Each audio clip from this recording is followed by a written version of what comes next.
al primer valor de la incertidumbre hubo una reducción del 80%, y en este caso, pues todo el análisis o toda la contribución está asociada a la resolución del instrumento con el cual estoy midiendo el volumen.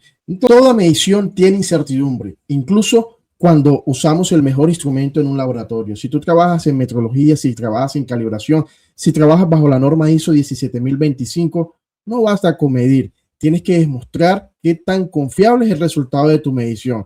En este video te voy a explicar lo que realmente es la incertidumbre de medición, cuáles son los parámetros que hay que tener en cuenta, cómo se hace el presupuesto para el análisis y la estimación de la incertidumbre de medición. Además, te voy a dejar una planilla para que tú mismo practiques, para que tú mismo la tengas en casa. Si la quieres, solamente escribe en los comentarios tu correo electrónico y yo mismo te la comparto. Si alguna vez te confundiste con error, con incertidumbre, con exactitud o con precisión, este video es para ti. Vamos a aprender cómo estimar la incertidumbre de medición. Mi nombre es José Daniel y bienvenidos al canal José Daniel Metrología. La incertidumbre de medición es un parámetro no negativo. Esto es algo muy importante. ¿Por qué? Porque la incertidumbre puede ser cero también. Lo que sucede es que nunca va a ser negativa. Obviamente puede ser positiva, pero lo importante es que también puede ser cero. Ahora, ¿cuál es, digamos, la característica principal o la importancia de la incertidumbre de medición? Miren, caracteriza la dispersión de los valores que podrían atribuirse razonablemente a un mensurando. Esa es la definición clásica de la incertidumbre de medición y en palabras más simples es el rango dentro del cual se encuentra el valor verdadero con cierto nivel de confianza. A ver, les coloco un caso.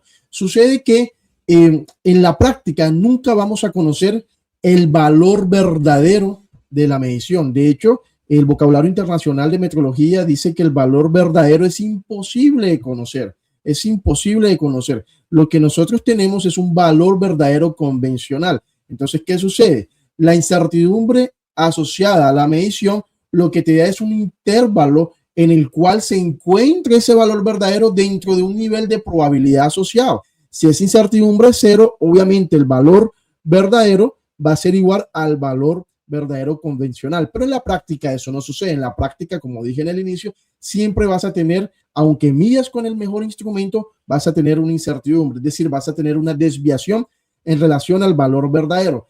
Claramente, entre menor sea la incertidumbre asociada a esa medición, más próximo vas a estar al valor verdadero. Ahora, lo importante no es, a ver, qué tan alta o qué tan baja sea la incertidumbre, lo importante es conocer la incertidumbre asociada a la medición, saber cómo la calculo, saber cómo la estimo y a partir de ese análisis poder, interpretar, profundizar en las fuentes que aportan a esa incertidumbre de medición para ahora sí identificar cuál es la más crítica, es decir, cuál es la que mayor aporta en el porcentaje de la incertidumbre expandida asociada a la medición y finalmente voy a poder aplicar estrategia, voy a poder tomar medidas para poder, digamos, buscar disminuir esa incertidumbre de medición. El resumen es lo siguiente. Necesito primero conocer la incertidumbre de medición, luego identificar cuáles son las fuentes críticas que impactan en mi presupuesto de incertidumbre y finalmente voy a poder tomar medidas, establecer acciones que me permitan a mí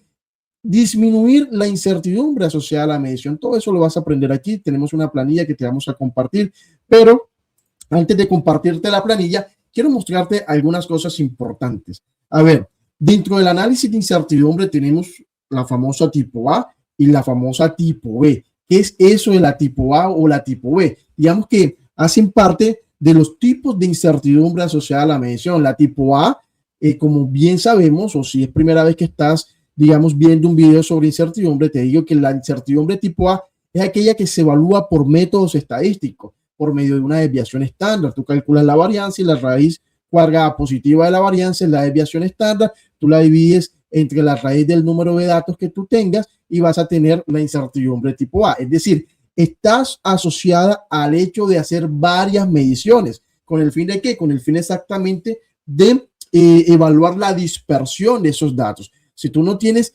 repeticiones, no vas a tener una incertidumbre tipo A. Entonces, esa incertidumbre tipo A explica qué, explica la repetibilidad. Digamos que con eso también puedes explicar la precisión, puedes evaluar la precisión de tu proceso de medición. Bien, pero necesitas repetibilidad. Es decir, si yo mido varias veces con la misma pieza y encuentro variaciones, ¿a qué se deben esas variaciones? La incertidumbre tipo A es un indicador que te permite a ti, digamos, conocer cuál es la dispersión de esos diversos datos. Ahora, porque hay variaciones? Bueno, factores ambientales, operador, instrumento, método de medición, proceso de medición. Bueno, aquí no vamos a profundizar el por qué hay esas variaciones, pero ten en cuenta que hay diversos agentes meteorológicos que impactan en ese proceso de medición. Lo importante es poder estimar cuál es la dispersión que se te está ocasionando en ese proceso. Ahora, la tipo B nos va a definir el vocabulario internacional de meteorología y también la guía para la expresión de la incertidumbre de medición, versión 2008, que está publicada en el Centro Español de Meteorología. Dice que la incertidumbre tipo B proviene, digamos, de fuentes distintas a la tipo A. Para mí es muy curioso este concepto porque entonces, ¿cómo sabes cuál es la tipo B? La que no es tipo A. Es bien curioso, pero es así. Es decir, viene una información a priori, es decir, aquella que no se obtiene mediante cálculos estadísticos, mediante cálculos matemáticos. ¿Cuáles son? Por ejemplo, un certificado de calibración, la resolución del instrumento. Es muy importante esto. Digamos que en el concepto de resolución, después podemos hacer un video explicándolo en más detalle, pero en el análisis de incertidumbre no entra la división de escala del instrumento o el valor de una división, lo que entra es la resolución del instrumento. Hay cierta diferencia entre el valor de una división y la resolución del instrumento que lo podemos explicar en otro video. Pero ten en cuenta que esa es una información a priori que entra como incertidumbre tipo A. Especificaciones del fabricante también pueden ser, digamos, una fuente de incertidumbre tipo B. La experiencia previa también puede ser una fuente de incertidumbre tipo B. Datos históricos también puede ser una fuente de incertidumbre tipo B. En resumidas cuentas, la incertidumbre tipo B es aquella que se obtiene de información a priori. La incertidumbre tipo A es aquella que se obtiene mediante cálculos estadísticos. ¿Cómo se combinan? Bueno, aquí hay un detalle importante. Quiero aquí compartirles pantalla. Me dan acá un segundo para compartirles pantallas y mostrarles algo importante. A ver. Denme un segundo acá. Vamos a compartir. Quiero compartirles un tablero aquí virtual que tengo. Listo. Aquí. Bien. Vamos a colocarlo así. Listo, así. Bueno, entonces básicamente en estadística no se suman las desviaciones estándar. Lo que se suman son las varianzas. Entonces es una suma de varianzas. Bien, entonces como es una suma de varianzas, básicamente, como les había comentado, la incertidumbre tipo A es una desviación estándar. Entonces yo tengo que la incertidumbre tipo A es igual a la desviación estándar dividida por la raíz de n, donde n es el número de datos. Bien, n es el número de datos. Listo. Ahora, si esto es una desviación estándar, yo tengo que la varianza de esa incertidumbre tipo A, ¿cierto? Es igual a, voy a colocar acá S raíz de n al cuadrado, lo que va a ser igual a S cuadrado sobre n. Entonces, esa es la varianza de la incertidumbre tipo A. ¿Cómo yo combino esa incertidumbre tipo A con una incertidumbre tipo B que obviamente debe estar al cuadrado porque es la varianza de la incertidumbre tipo B? Esa incertidumbre que voy a llamar incertidumbre combinada va a ser igual a la incertidumbre tipo A al cuadrado más la incertidumbre tipo B al cuadrado. Quiere decir que la incertidumbre combinada es igual a la raíz cuadrada de la incertidumbre tipo A al cuadrado más la incertidumbre tipo B al cuadrado. De esa manera yo combino esa incertidumbre tipo A con la incertidumbre tipo B. Listo. Realmente es un cálculo que se debe hacer con el fin de obtener esa varianza y posteriormente esa desviación estándar. Ahora, es muy importante que ustedes también sepan que, por ejemplo, después que yo tengo esta incertidumbre combinada, necesito establecer o necesito estimar, necesito determinar lo que se llama el factor de cobertura. Ustedes lo van a encontrar como un parámetro K. Ese factor de cobertura, pues podemos hacer un video más completo sobre esto, pero básicamente le digo que depende del número de grados de libertad. Los grados de libertad dependen del número de datos que se tomen y ese factor de cobertura se puede estimar a través de una distribución t-student o a través de una distribución normal, dependiendo de de la cantidad de datos que se tenga en el proceso de medición. Pero básicamente esa SK, digamos que aproximadamente es igual a 2.0 cuando se trata de una distribución normal para 95.45%, ahí, 95.45% de probabilidad. O se tiene también, se utiliza mucho ese 1.96, déjeme acá, me pasó acá, se utiliza mucho K igual a 1.90 para un nivel de confianza del 95%. Listo, entonces, ¿qué sucede? Es un parámetro que después les digo, vamos a hacer un video explicando en detalle cómo lo determino, cómo lo estimo, cómo lo calculo. No siempre es 2, no siempre es 1.96, puede ser 3.2, 3.18, puede ser 1.9, es decir, va a depender mucho del número de datos que tú tengas y obviamente de los grados de libertad asociados a tu proceso de medición. Pero para facilitar este ejercicio, creo que es importante que sepas que 1.96 o 2.0 son de los parámetros más comunes que tú encuentres en un certificado de calibración. Bien, bien, listo. ¿Qué más podemos definir antes de mostrarte, digamos, lo que es la planilla? Realmente hay algo muy importante que es lo que se conoce como la incertidumbre expandida. Básicamente, la incertidumbre expandida, lo que nosotros vamos a tener después de determinar la incertidumbre combinada, veanla acá, después de determinar la incertidumbre combinada y después de determinar el factor de cobertura, lo que yo voy a hacer es calcular una incertidumbre expandida que va a ser igual a la incertidumbre combinada por el factor de cobertura. Resulta que esta incertidumbre expandida es particularmente importante porque ella se encuentra dentro de un nivel de confianza típicamente 95,45% y es la incertidumbre que se reporta en el certificado de calibración. Ahora, ¿de dónde sale esa incertidumbre expandida? Bueno, aquí te lo voy a mostrar. Antes de presentarte la planilla, quiero digamos, desarrollar contigo un ejercicio clásico para poder entender este proceso de la incertidumbre de medición. Básicamente, vamos a analizar, y en el ejercicio que les voy a mostrar en la planilla en Excel, vamos a analizar el cálculo de incertidumbre asociado a la densidad, que es uno de los ejercicios clásicos y más fáciles para entender el desarrollo de la estimación de la incertidumbre asociada a la medición. Yo tengo que densidad es igual a masa sobre volumen. Listo. Para poder desarrollar o para poder estimar la incertidumbre asociada a la medición de la densidad, yo básicamente voy a tener que hacer un cálculo de derivadas parciales, es decir, yo debo encontrar lo que se llaman los coeficientes de sensibilidad. Entonces, yo digo que la incertidumbre de la densidad asociada a la densidad, ¿a qué va a ser igual? Pues básicamente va a ser igual a la derivada parcial de la densidad en relación a la masa multiplicada por la incertidumbre de la masa al cuadrado. Ahí se fue mal, pero listo, ahí se entiende. Más la derivada parcial del volumen multiplicada por la incertidumbre, déjeme borrar acá, porque es la incertidumbre, voy a acomodar acá, y caramba, un segundito, aquí el borrador es este, disculpen ahí, vamos a hacerlo mejor, yo tengo acá, ahí quedó, listo, ahí quedó, la incertidumbre de la masa al cuadrado más la derivada parcial en relación al volumen por la incertidumbre del volumen al cuadrado. Básicamente, esto que tengo acá es un desarrollo en serie de Taylor, asumiendo algunas hipótesis como distribución normal, etcétera, etcétera, para el cálculo de la incertidumbre asociada a la densidad.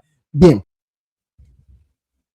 la derivada parcial de la densidad en relación a la masa es igual a, mi variable es la masa, b elevado a la menos 1 es una constante, entonces va a ser igual a 1 sobre el volumen. Ahora, la derivada parcial de la densidad en relación al volumen, aquí es igual a menos la masa sobre el volumen al cuadrado. Entonces yo tengo estos dos coeficientes de sensibilidad que van entrando en esta ecuación. Y la incertidumbre de la masa y la incertidumbre del volumen, como ya se explicó, es la combinación de la incertidumbre tipo A con la incertidumbre tipo B. Vamos a ver aquí el ejercicio. Bueno, en este ejercicio que les vamos a presentar, básicamente lo que nosotros queremos es determinar experimentalmente el valor de la densidad del agua líquida, y también es agua que cumple con algunas condiciones especiales, agua destilada, con algunas purificaciones, etcétera, etcétera. Y vamos a utilizar, por ejemplo, un beaker para poder medir el volumen, y vamos a utilizar también una balanza analítica para medir la masa. Listo, hay algo muy importante que quiero aclarar en relación, por ejemplo, a una balanza analítica, que es una balanza tipo digital. Hay un tema, vean acá, déjenme, les coloco, les muestro acá. Yo tengo, por ejemplo, esta balanza, listo. Entonces, esta balanza, realmente cuando yo hago un proceso que se llama un proceso de tara, ¿en qué consiste la tara? Consiste en descontar la masa que se encuentra sobre la plataforma de la balanza, con el fin de ¿qué? Con el fin de obtener inmediatamente la lectura de la masa que se encuentra en un líquido. Típicamente eso es un proceso que se hace cuando se está midiendo volumen.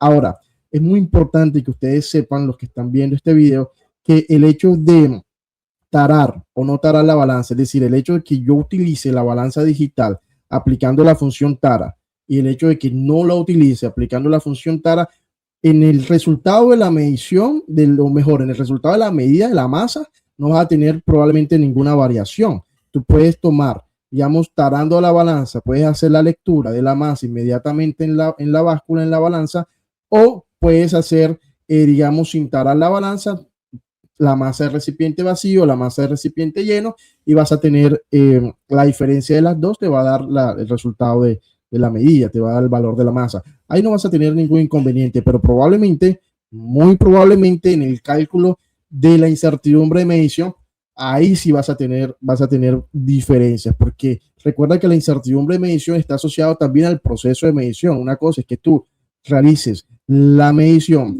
directamente desde la lectura de la balanza, otra cosa es que tengas que hacer dos pasos intermedios para obtener un resultado. Eso influye directamente en la incertidumbre asociada a la medición. Por eso es muy importante que en el momento de la calibración de la balanza tú puedas saber, puedas tener muy claro cómo operas esa balanza. Esa balanza tú la operas tarándola o la operas sin tarar. ¿Con el fin de qué? Con el fin que cuando hagas la calibración, pues realmente esa calibración refleje la operación de la balanza. Es decir, si la operas tarando, sería muy bueno realizar la calibración tarando la balanza. Si la operas sin tarar, entonces realiza la calibración sin tarar la balanza, porque cuando hablamos del resultado de la medición es el valor medido más la incertidumbre de medición. Entonces el resultado de la medición sí se va a ver afectado en función de si taras o no taras la balanza. Bien, bien. Bueno, básicamente acá les quiero mostrar lo siguiente.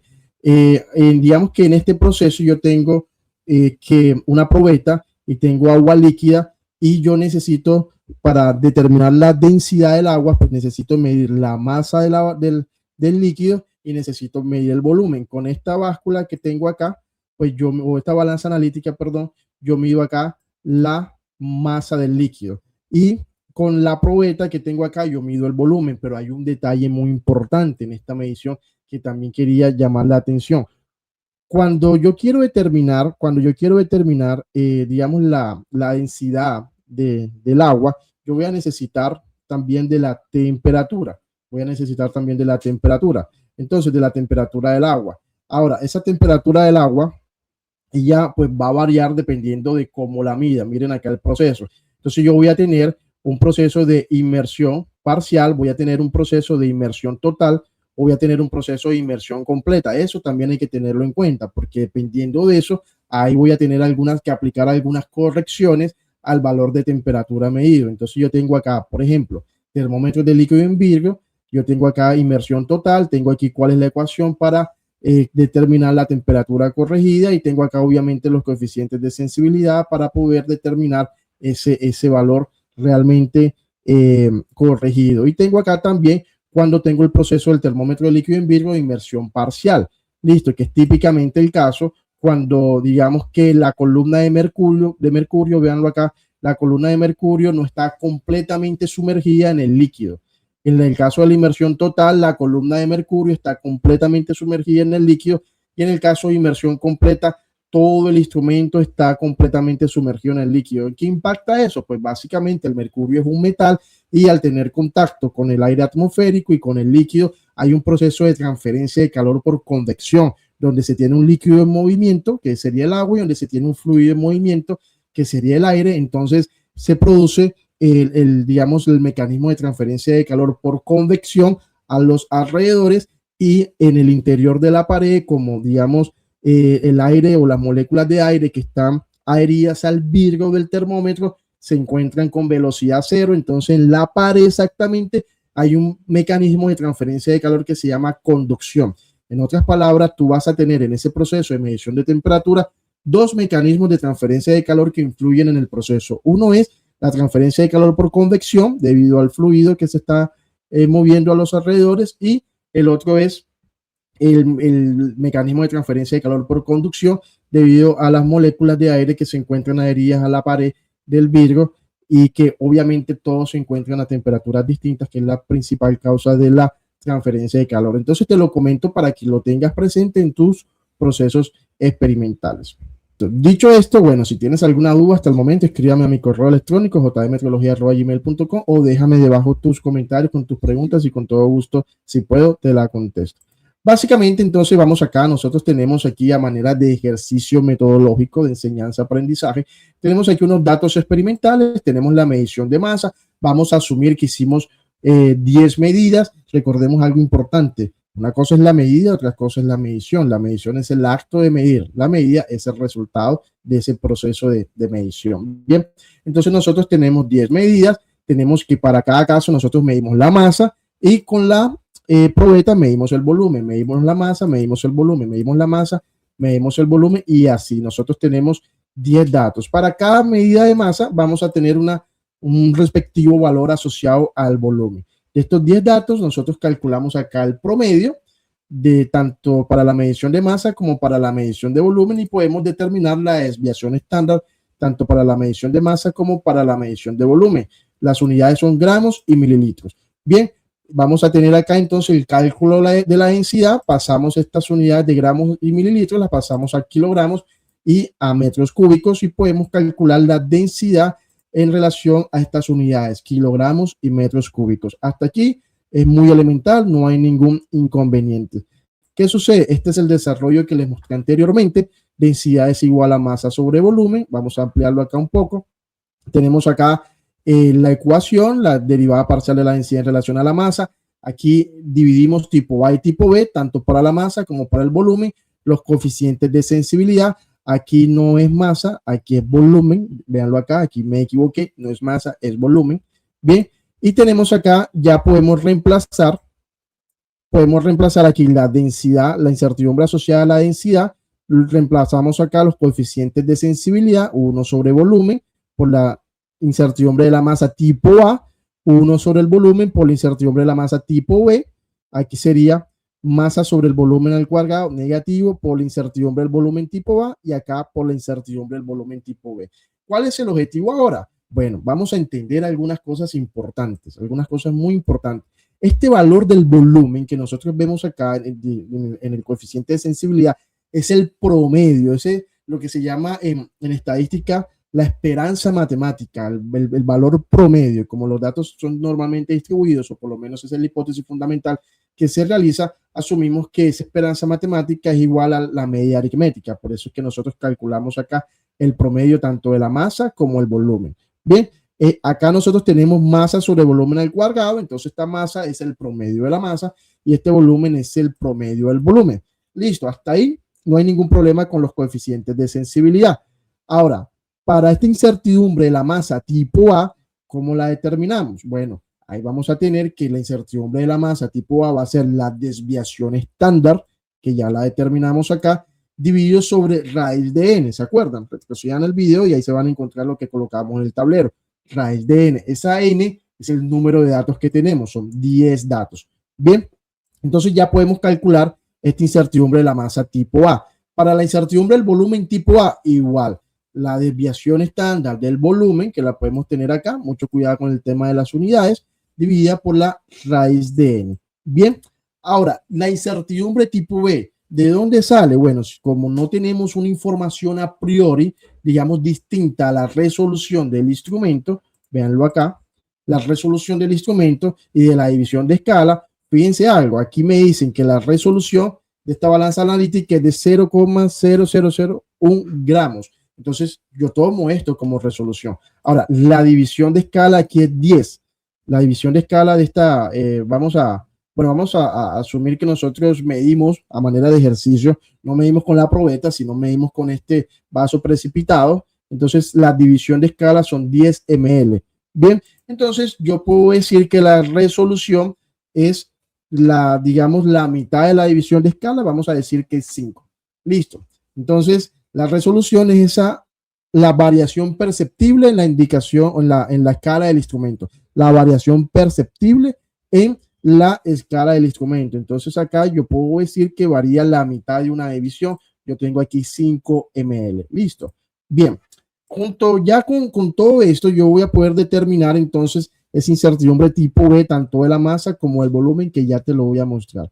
Hay algo aquí importante que también te quería decir. Miren esta referencia de Tanaka, una referencia muy famosa, antigua, pero aún vigente claramente, que te calculas, es una tabla recomendada para el cálculo de la densidad del agua entre 0 y 40 grados Celsius, basado en reportes experimentales, una revista científica muy buena llamada Metrología, en su volumen 38, año 2001.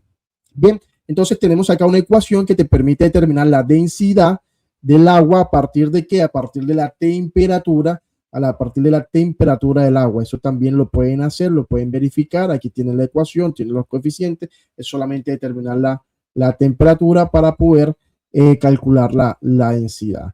Otra cosa importante que les quería comentar, acá sacando pues Wikipedia, que no es la mejor fuente, pero a manera de ejercicio vale la pena para tener una pequeña referencia. La densidad del agua es aproximadamente 997 kilogramos metros cúbicos.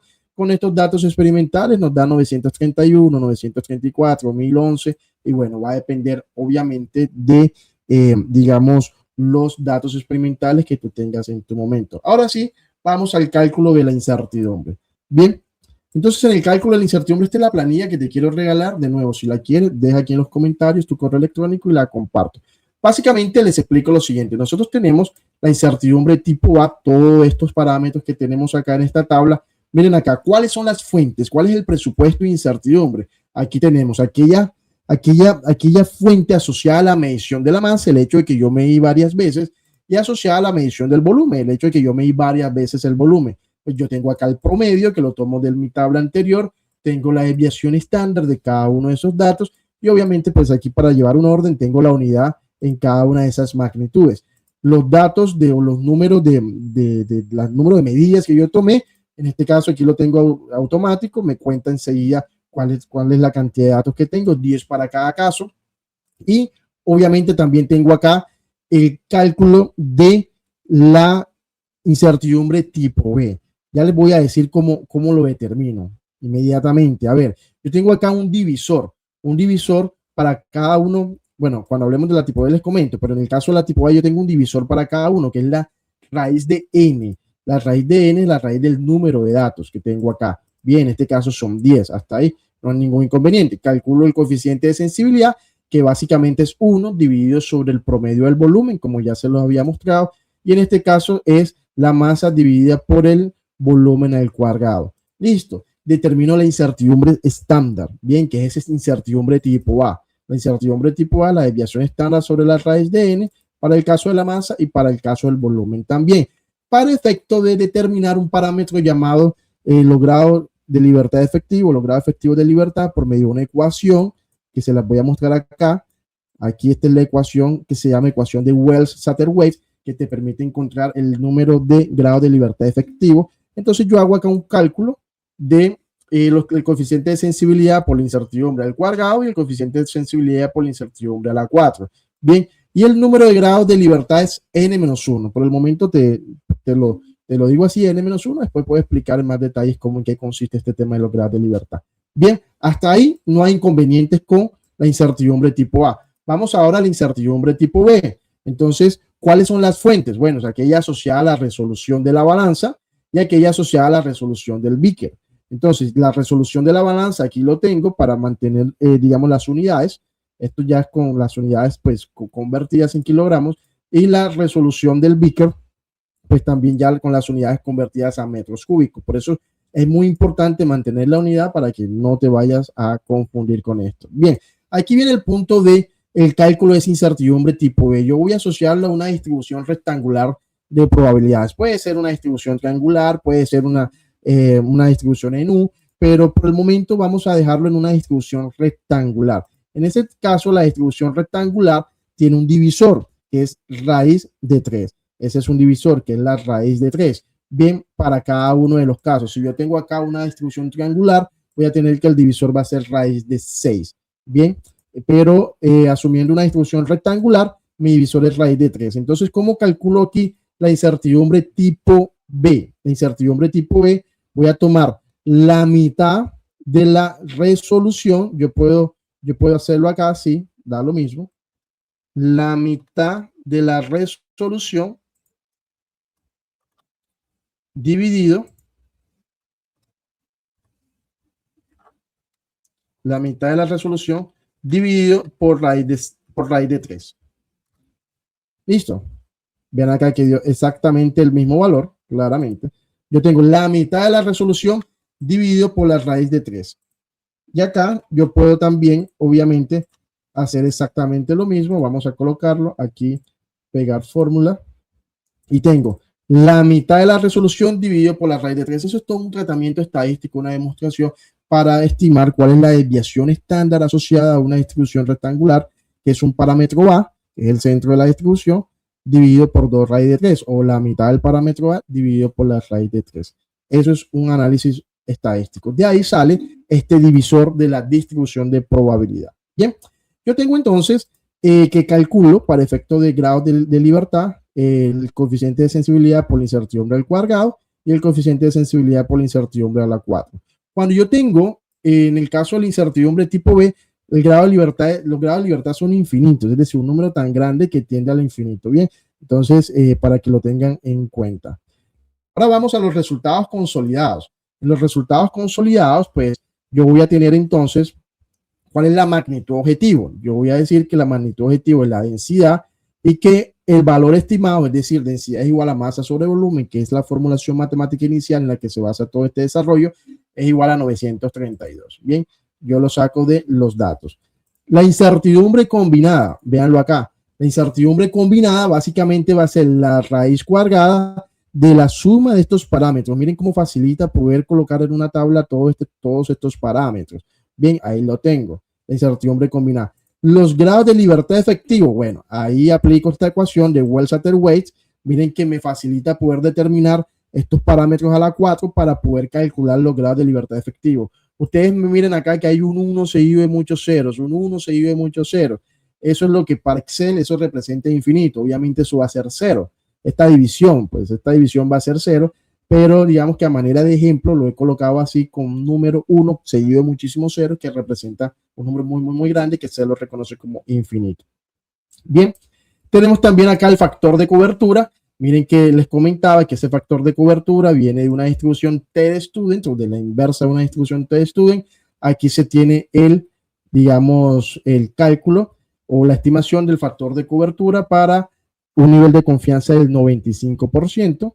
Bien, ustedes se preguntarán, bueno, ¿y este 1.96 qué significa? Bueno, ese 1.96 es porque la T-de-Student tiende a una distribución normal. Entonces, en el caso de una distribución normal, 95%, el factor de cobertura siempre va a ser 1.96. Por eso es que yo le coloco una condicional de tal manera que me puede identificar si el valor T-de-Student es muy alto, entonces automáticamente me coloque 1.96 porque la T-de-Student tiende a la distribución normal. Bien, y puedo determinar finalmente la incertidumbre expandida, que es el valor de la incertidumbre combinada por el factor de cobertura para un nivel de confianza de 95%. Entonces, hasta ahí es simplemente la aplicación de lo que nosotros hemos podido, digamos, desarrollar con las ecuaciones.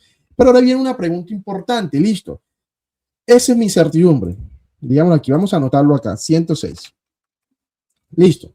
Esa es mi incertidumbre inicial. Esa es la incertidumbre asociada a la medición. El resultado de la medición va a ser 932 más o menos 106 kilogramos metros cúbicos. Ok, hasta ahí no hay ningún inconveniente. Pero yo tengo 4 fuentes de incertidumbre. Yo tengo aquellas 2 que están asociadas a la medición de masa, a la medición de volumen, y aquellas asociadas a la resolución de la balanza y a la resolución del Beaker.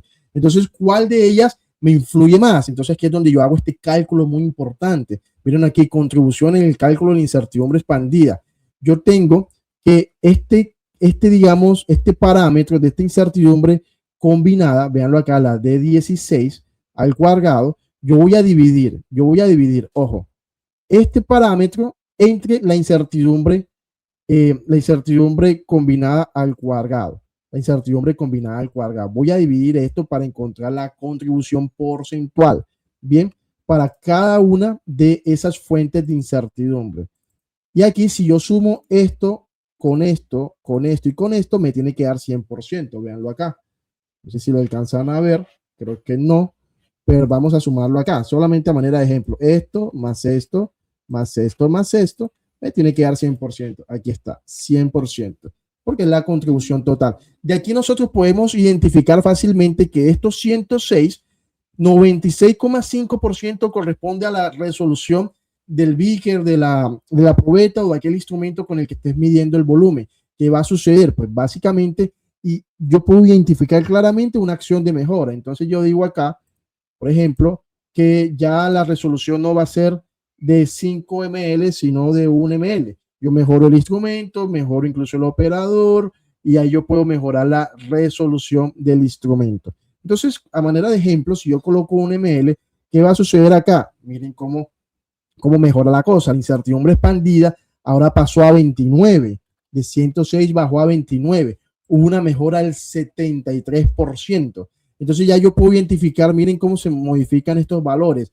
La mayor resolución sigue estando asociada, o mejor, la mayor contribución sigue estando asociada a la resolución del beaker, pero ya hay cierto aporte de la incertidumbre asociada a la medición. Me estoy dando cuenta que hay un 33% aquella asociada a la medición de masa y hay casi un 15% aquella asociada a la medición de volumen. Entonces yo voy a ir acá a mis datos y voy a ver, realmente miren acá, la medición de masa aquí me está teniendo algunos resultados que pueden ser considerados unos outliers. Después podemos hacer un video para explicar qué son esos outliers y los métodos para eliminarlos. Método de Chauvenet, método de Groups, método de intervalo intercuartílico. Hay varios métodos para identificar y eliminar los valores atípicos llamados outliers. Bien, pero en principio vamos a pensar que este sería un valor outlier. Vamos a poner un ejemplo. Yo tengo acá, si yo elimino este punto número 3 como un outlier, bien, también debo eliminar aquel asociado a la masa.